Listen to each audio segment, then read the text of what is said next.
mayoritas pengamat hukum maupun praktisi dan akademisi itu menganggap bahwa ada hal yang sangat tidak benar dalam kasus ini. Kita bermohon kepada Mahkamah Agung supaya orang-orang ini diterima permohonan PK-nya dan dibebaskan. Tidak ada jalan lain supaya masyarakat bisa menikmati keadilan. Ini adalah peringatan kepada seluruh penegak hukum, terutama yang paling depan itu penyelidikan dan penyidikan, karena mereka adalah bagian yang paling depan dalam penegakan hukum di Indonesia. Maka tidak ada jalan lain supaya orang harus berhenti untuk melakukan tindakan penegakan hukum yang menyesatkan.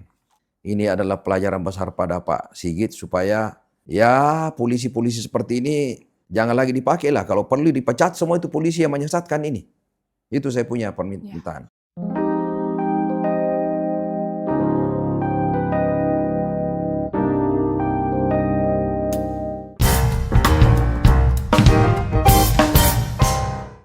Udah mau nyampe penjara aja saya udah dipukulin sama gembok. Baru mau masuk tuh. Habis pukulin gembok saya diminum air kencing. Minum air kencing itu ada polisi yang bawa sendal hanger. Semua disabokin. Ya akhirnya sampai remuk Pak. Ada ancaman kekerasan atau akan dibunuh? Ada, masih mending ditembak mati semua daripada kamu pada hidup. Ada polisi yang ngomong kayak gitu. Buat sama gugun, itu paling kejam, itu yang membasem saya, itu yang ngetelur saya Pak. Sama penjara itu udah bisa kali Pak. Saya mau pulang aja. Keluar dari kali, udah ngesot Pak. Saya nggak ngerasain sendiri, sakit Pak. Sampai saya pulang aja ditembak 3 kali. Saya suruh lari, saya udah lari Pak. Saya ngerasa apa ya Allah, udah ada keadilan. Ada yang ngancam kamu akan dibunuh? Ada, pas lagi sidang bulan tahun berapa itu saya dipanggil sini sekali Pak. Dia dari luar dia bilang kalau kamu ngomong yang nggak jelas saya tembak mati. Tapi saya mending dia tembak mati, saya ngomong sejujurnya di sini Pak. Setelah itu apakah Rudiana juga memukul saudara ketika di Polres Kota Cirebon? Di kaki tajam mukul. Rudiana termasuk memukul? Mukul. Yang dipukul oleh Rudiana selain saksi siapa lagi? Banyak Pak. Yang semua yang itu ditahan semua dipukul. Semua dipukul? Dipukul, diinjak. Oleh Rudiana juga? Iya. Assalamualaikum warahmatullahi wabarakatuh. Jumpa lagi dalam acara kali ini yaitu Tajudin Rahman Law Firm Channel. Yang dimana topik yang akan kami angkat pada hari ini yaitu adalah suatu topik yang sedang hangat diperbincangkan dalam masyarakat. Yaitu terkait dengan motif palsu dalam kasus Vina. Yang dimana narasumber kita pada hari ini adalah satu sosok yang sangat penting dan sangat berpengalaman di bidang hukum. Dan juga merupakan senior saya di kantor Tajudin Rahman Law Firm. Tapi yang paling penting lagi, beliau juga merupakan salah satu orang yang memiliki acara ini. Siapa lagi kalau bukan Bapak Dr. Haji Tajudin Rahman SHMH. Yang dimana fokus kita pada hari ini yaitu terkait dengan putusan nomor 16 garing Pitsus Anak garing 2016 garing PN Cirebon.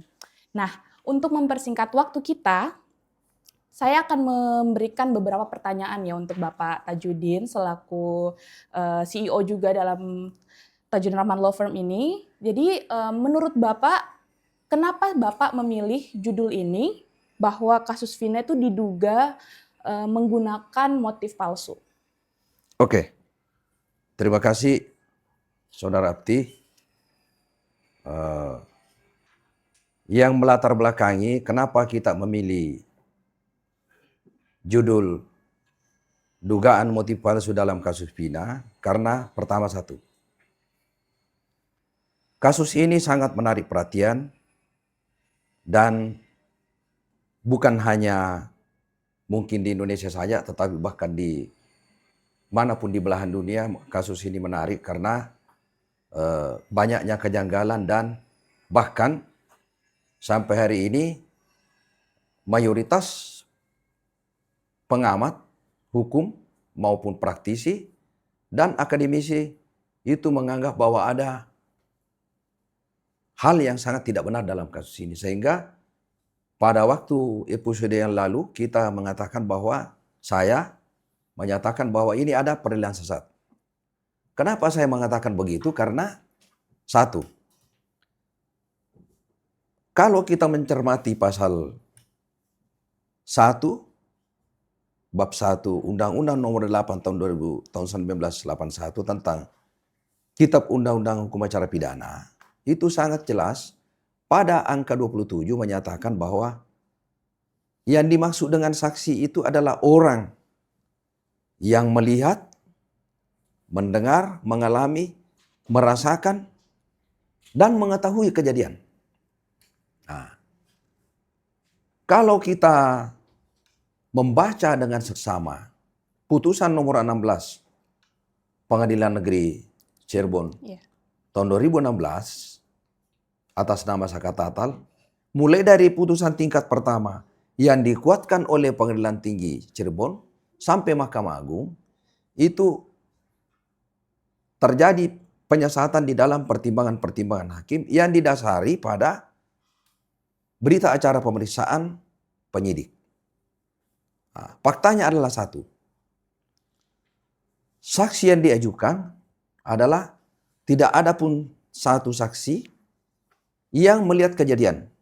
Apa sebenarnya yang terjadi ketika dugaan peristiwa pembunuhan itu yang sebenarnya menurut kesimpulan para pemohon PK, pengamat hukum dan akademisi adalah kecelakaan tunggal. Karena apa? Yang pertama saksi korban yang namanya Rudiana, yang bapaknya Eki atau saudara Reski, itu di awal kesaksiannya menyatakan bahwa dia tidak mengetahui apa motif sehingga anaknya dibunuh. Tetapi terkait Vina, dia mengatakan bahwa Vina itu dibunuh karena yang cemburu adalah Peggy. Nah, Peggy itu yang dimaksud adalah Peggy Perong, yang juga disebut sebagai Egi. Nah, kesaksian Rudiana ini itu diikuti oleh orang yang namanya Andi Saprudin, Irwanto, Gugur Gumilar, dan kemudian Sudirman. Dalam perkembangannya, 4 saksi ini tidak ada yang saling beriringan atau tidak bersesuaian. Kenapa? Karena yang semula Rudiana mengatakan bahwa yang cemburu adalah Peggy, tetapi pada bagian lain ada yang mengatakan yang cemburu juga adalah Dani. Nah, kemudian Dani ini terbukti dari hasil penyidikan atau penyelidikan terakhir. Ketika kasus ini dibongkar kembali dengan menjadikan tersangka Peggy, Polda Jawa Barat mengatakan bahwa manusia yang bernama Dani itu adalah manusia fiktif. Nah, kenapa bisa di dalam kesaksian itu ada orang yang bernama Dani disebut oleh saksi 4 orang tadi ini bahwa Dani cemburu cintanya ditolak oleh Vina, sedangkan manusianya tidak ada. Nah, itu satu. Yang kedua, faktanya yang mengajak orang untuk melakukan pembunuhan atau mengejar orang ke atas flyover dan selanjutnya masuk menuju ke belakang showroom mobil adalah namanya Andi. Sedangkan Andi ini juga adalah manusia fiktif. Nah,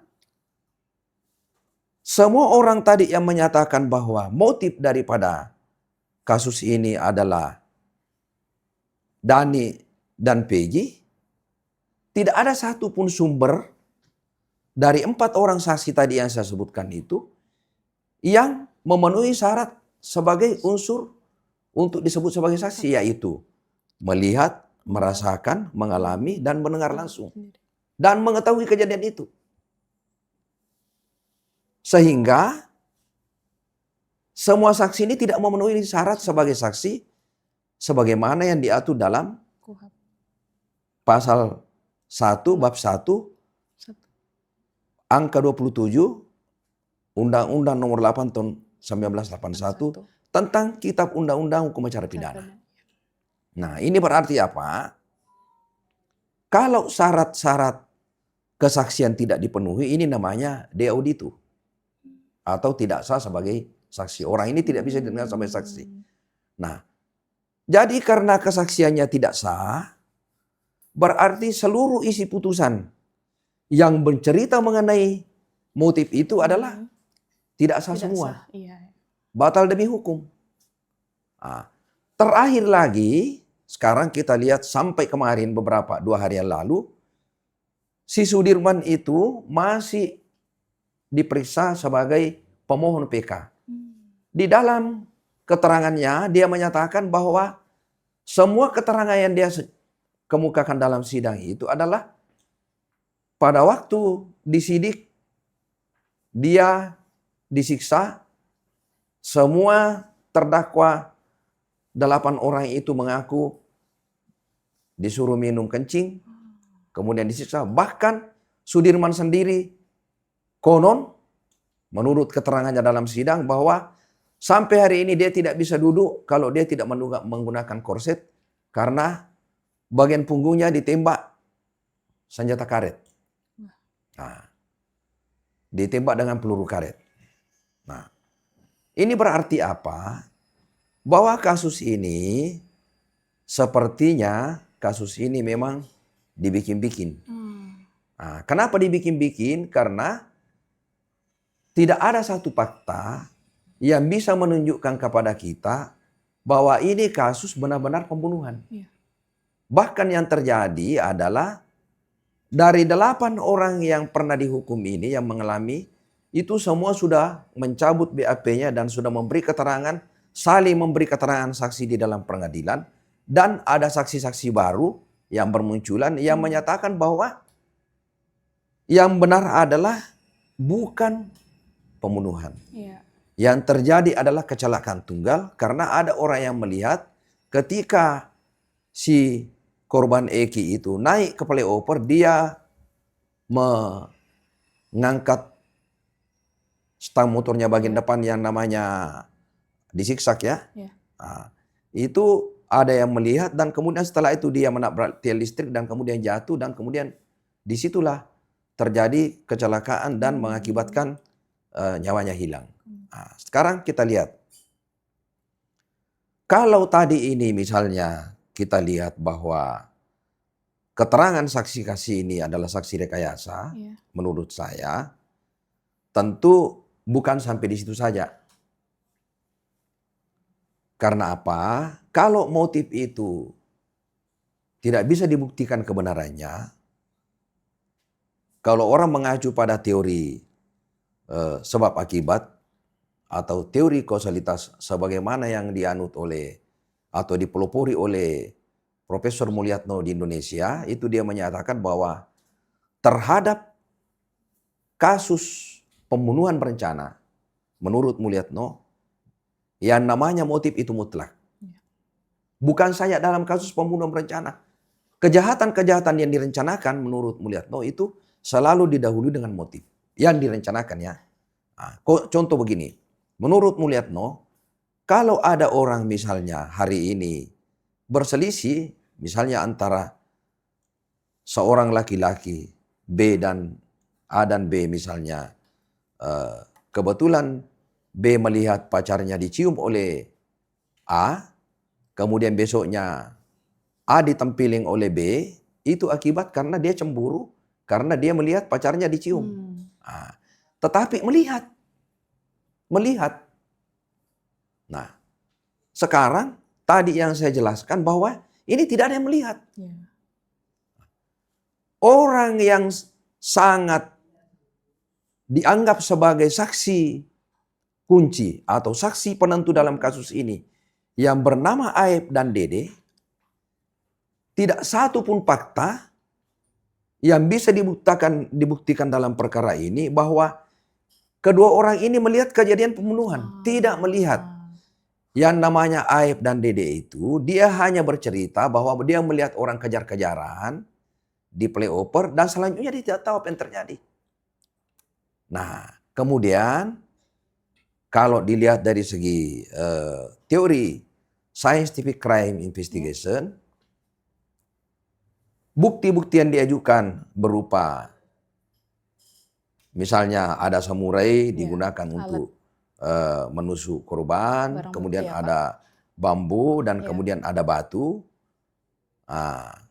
Itu tidak ada sidik jari dan tidak ada juga DNA daripada bekas kalau misalnya di situ terjadi perkosaan, tidak ada tes DNA-nya. Kemudian batu, ya, katanya ada batu berdasarkan berkas yang kita baca, ada batu yang digunakan katanya untuk melakukan pelemparan pada waktu kejar-kejaran.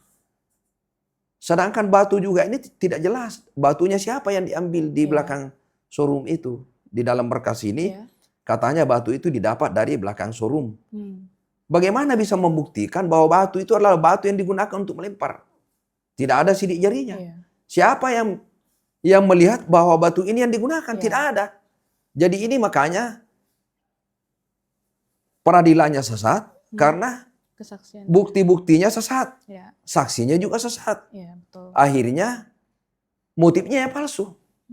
Begitu. Ya, jadi berdasarkan memang saksinya yang juga Ya, kalang kabut memberikan kesaksian ya boleh dalam dikata persidangan, bahwa ya, Pak. kan ini ya, karena semua para terdakwa terdahulu yang Iya. 8 orang itu, kecuali Saka Tatal yang sudah keluar karena bebas bersyarat ini, yang lain itu kan saling menyaksikan dan sudah mencabut semua, Iya. termasuk Dede Iya. sudah mencabut keterangannya. Kebetulan juga pada waktu Saka Tatal diperiksa di Bareskrim, saya ikut mendampingi dipimpin oleh saudara Farhat Abbas. Nah itu sangat jelas bahwa Saka Tatal menyatakan bahwa dia tidak mengetahui kasus ini dan dia tidak berada ketika kejadian yang dimaksud itu dilakukan oleh orang yang dituduh secara tidak benar. Oh.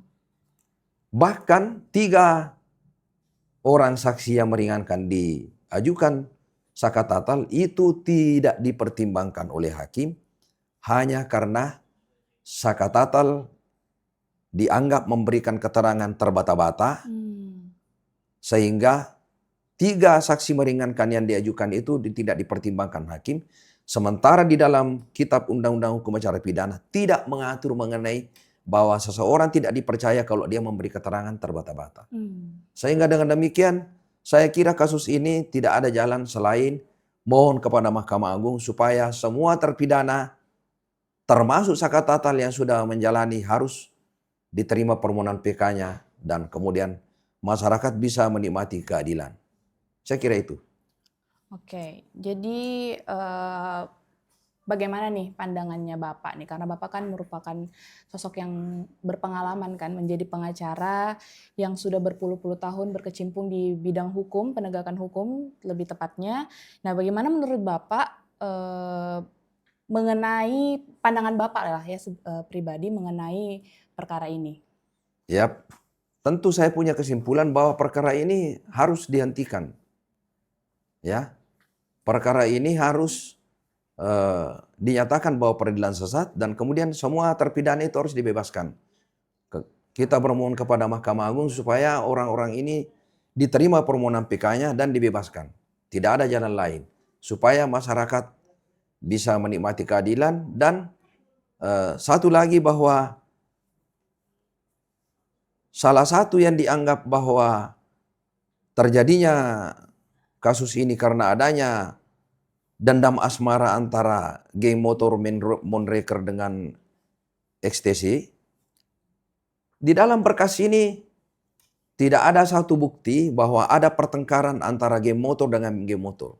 Karena apa? Semua 8 terpidana itu bukan anak geng motor. Semua orang miskin. Bahkan Saka Tatal tidak punya motor. Nah, jadi kesimpulannya, ya ini peradilan sesat dan motifnya palsu. Ya. Karena motif dikarang-karang. Bagaimana bisa orang menyatakan bahwa cintanya ditolak oleh Vina sementara tidak ada yang melihat. Ya. Tidak ada orang yang melihat bahwa Vina itu pernah mengucapkan bahwa dia menolak cintanya Peggy dengan Dani. Dan yang lucu lagi, semua saksi itu mengatakan bahwa Vina pernah meludahi Peggy dengan Dani. Tapi tidak ada bukti bahwa kapan itu Vina meludahi Peggy dengan Dani. Sementara Peggy sudah diterima para peradilannya dan peradilannya itu menyatakan bahwa error in persona. Dan kemudian Dani manusia fiktif, ya sudah selesai. Saya kira begitu. Ya, jadi terus menurut Bapak mungkin ada closing statement juga yang ingin disampaikan baik terkait perkara ini ataupun juga bisa terkait dengan penegakan hukum di kedepannya menurut Ya. Bapak. Jadi untuk penegakan hukum ke depannya saya kira begini. Ini adalah peringatan kepada seluruh penegak hukum, terutama yang paling depan itu adalah bagian penyelidikan dan penyidikan, Kepolisian, karena ya. mereka adalah bagian yang paling depan Ya, dalam penegakan garda hukum di terdepan. Indonesia. Maka tidak ada jalan lain supaya orang harus berhenti untuk melakukan tindakan penegakan hukum yang menyesatkan. Ini harus dihentikan. Dan saya kira karena ini Pak Sigit ini masih panjang umurnya, masih masih muda, ya mungkin masih Kapolri pada waktu penggantian presiden, mungkin dia masih Kapolri. Saya kira ini adalah pelajaran besar pada Pak Sigit supaya ya polisi-polisi seperti ini jangan lagi dipakai lah. Kalau perlu dipecat semua itu polisi yang menyesatkan ini. Itu saya punya permintaan. Betul. Pecat itu semua penyidik yang menyesatkan ini. Ya, betul. Dan beri sanksi. Kalau bisa, ya karena dia yang membuat keterangan palsu dalam BAP dan menjadi dasar untuk memutus persidangan, ya para polisi yang membuat hasil penyidikan yang menyesatkan ini dipecat dan diberi hukuman yang setimpal perbuatannya. Saya kira itu. Cukup. Baik, sangat baik ya penjelasan dari Bapak Dr. Haji Tajudin Rahman, karena memang beliau juga memang sudah sangat berpengalaman di bidangnya, sudah kurang lebih 40 tahun berada di garis terdepan pembela masyarakat dan juga pembela keadilan. Nah, itu tadi perbincangan hangat kita terkait dengan motif palsu kasus Vina, yang saya harapkan juga kita masyarakat akan lebih antusias untuk menggiring beberapa berita terkait dengan keadilan di Indonesia. Assalamualaikum warahmatullahi wabarakatuh. Salam pejuang keadilan, penegak kebenaran.